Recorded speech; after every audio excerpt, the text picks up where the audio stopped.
Adik-adik, di sini saya akan menjawab mengenai 4 pertanyaan yang telah diberikan. Kita langsung masuk ke pertanyaan yang pertama.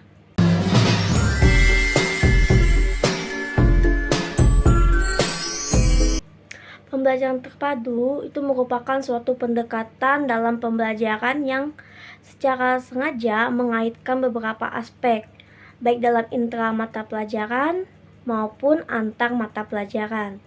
Pembelajaran terpadu ini lebih menekankan pada keterlibatan peserta didik dalam proses belajar secara aktif di dalam proses pembelajaran, sehingga peserta didik dapat memperoleh pengalaman langsung dan terlatih untuk dapat menemukan sendiri berbagai pengetahuan yang dipelajarinya. Pembelajaran terpadu juga mempunyai beberapa ciri. Yang pertama yaitu berpusat kepada peserta didik. Yang kedua, memberikan pengalaman langsung kepada peserta didik. Yang ketiga, pemisahan antar bidang studi tidak begitu jelas. Yang keempat, menyajikan konsep dari berbagai bidang studi dalam suatu proses pembelajaran. Yang kelima, bersifat luwes. Dan yang keenam, yaitu hasil pembelajaran dapat berkembang sesuai dengan minat dan juga kebutuhan peserta didik. Pembelajaran terpadu juga memiliki beberapa karakteristik yang membedakannya dengan pendekatan pembelajaran yang lain. Yang pertama yaitu holistik.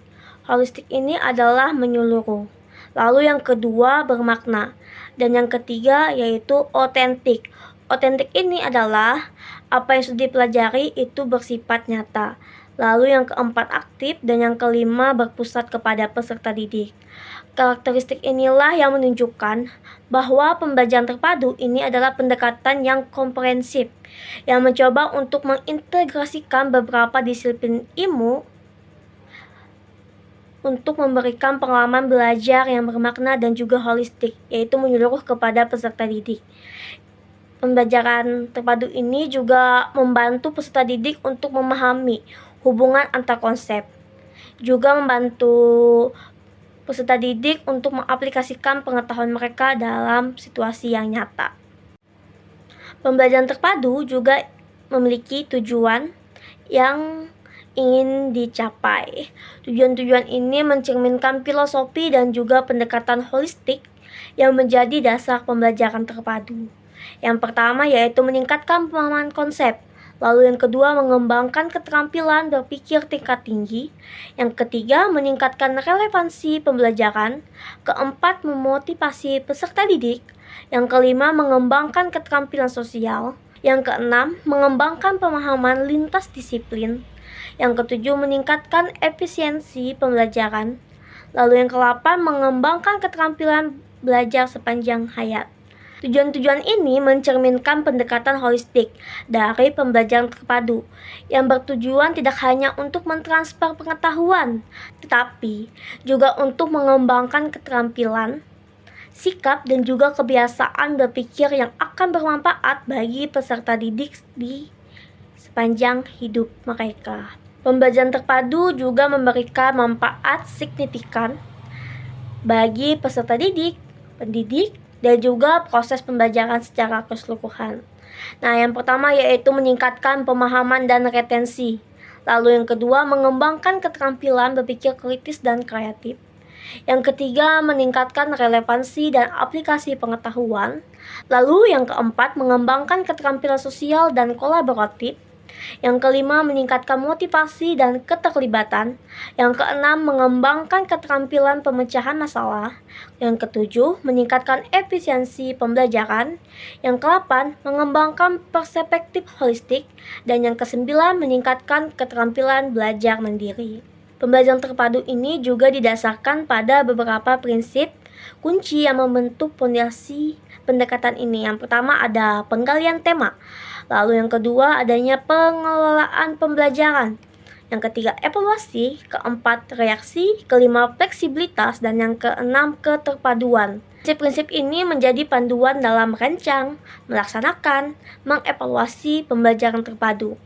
Dengan memahami dan menerapkan prinsip-prinsip ini, pendidik dapat memaksimalkan manfaat dari pendekatan pembelajaran terpadu dan juga menciptakan pengalaman belajar yang holistik dan bermakna bagi peserta didik. Sekian yang dapat saya sampaikan mengenai pembelajaran terpadu. Sekarang kita masuk ke pertanyaan yang kedua.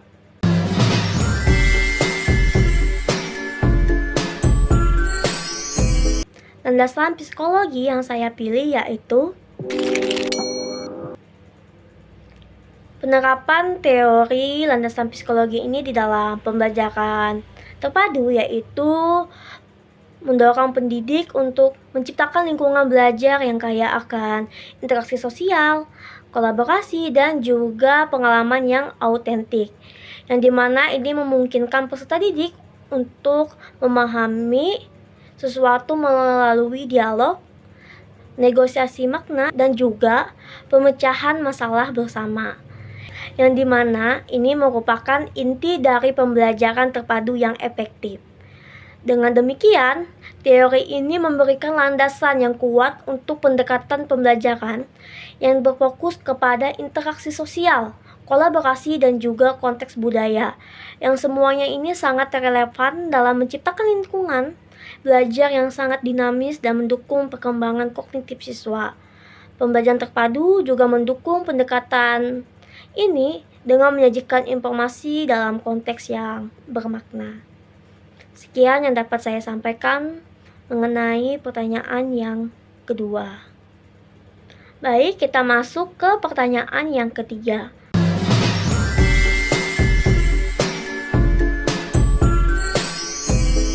Model pembelajaran yang saya pilih yaitu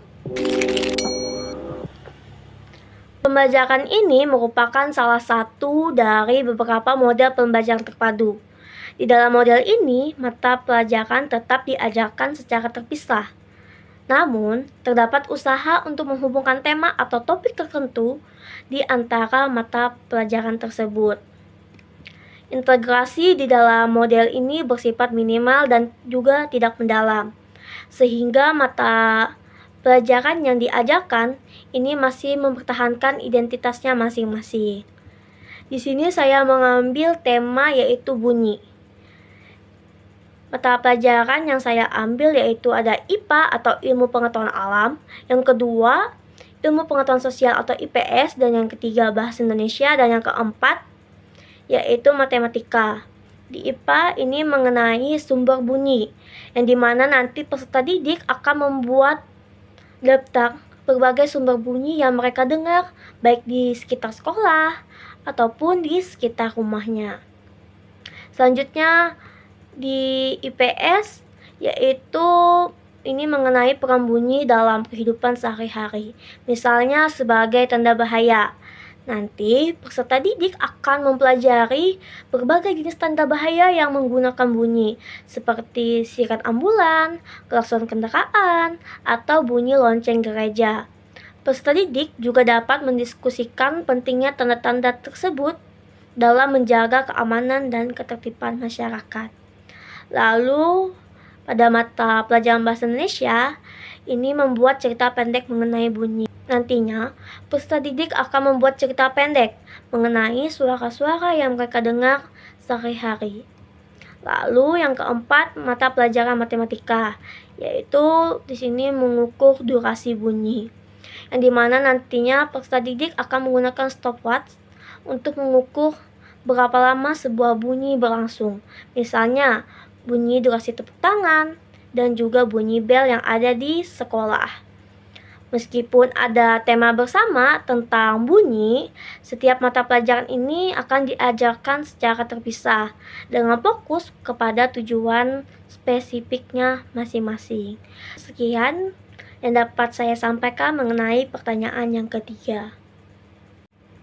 Sekarang kita masuk ke pertanyaan yang terakhir atau pertanyaan yang keempat.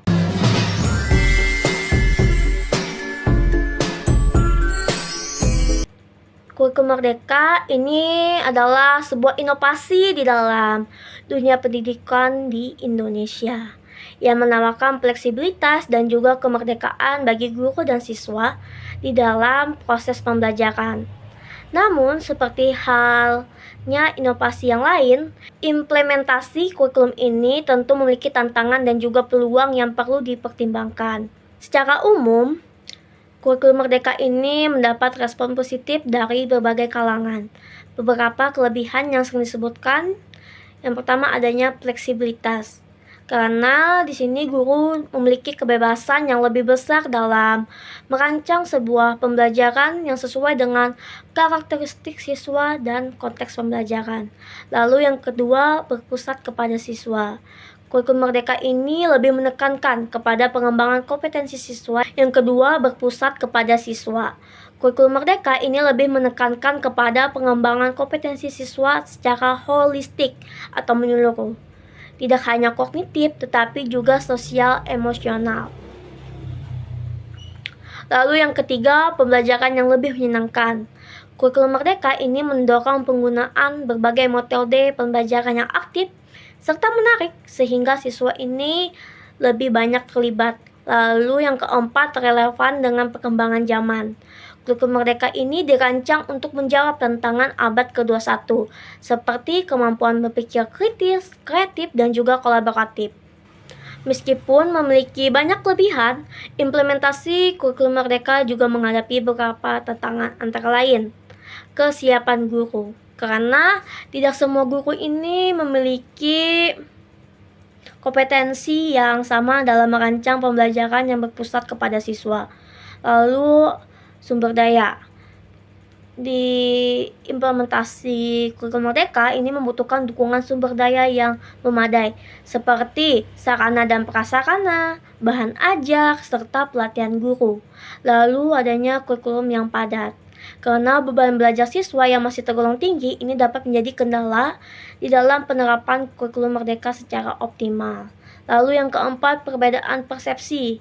Karena terkadang terdapat perbedaan persepsi di antara guru, kepala sekolah, maupun orang tua peserta didik mengenai tujuan dan juga implementasi di dalam kurikulum merdeka. Sebagai calon guru, agar dapat mengimplementasikan kurikulum merdeka di sekolah, yang pertama yaitu akan mempelajari kurikulum merdeka secara mendalam, seperti memahami konsep dasarnya, prinsipnya, tujuan dari kurikulum merdeka. Lalu mengembangkan kompetensi pedagogik, yaitu meningkatkan kemampuan diri sendiri dalam merancang pembelajaran yang aktif, inovatif, dan juga berpusat kepada siswa. Lalu yang ketiga yaitu memanfaatkan teknologi. Dari berbagai teknologi untuk mendukung pembelajaran, misalnya aplikasi edukasi ataupun media sosial.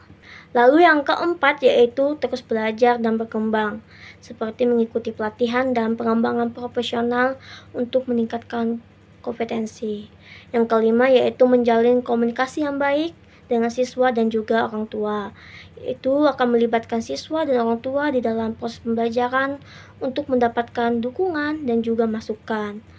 Lalu yang keenam, berkolaborasi dengan rekan sejawat, yaitu ya seperti dengan guru lain. Lalu kesimpulannya yaitu kurikulum merdeka ini merupakan langkah maju di dalam dunia pendidikan Indonesia. Meskipun terdapat beberapa tantangan dengan persiapan yang matang dan juga dukungan dari berbagai pihak, kurikulum merdeka ini memberikan manfaat yang signifikan bagi siswa, peserta didik maupun bagi orang tua peserta didiknya. Sebagai calon guru tentunya memiliki peran penting di dalam mewujudkan tujuan kurikulum merdeka ini, yaitu untuk menciptakan generasi yang cerdas, kreatif, dan juga berkarakter. Sekian yang dapat saya sampaikan mengenai pertanyaan yang keempat.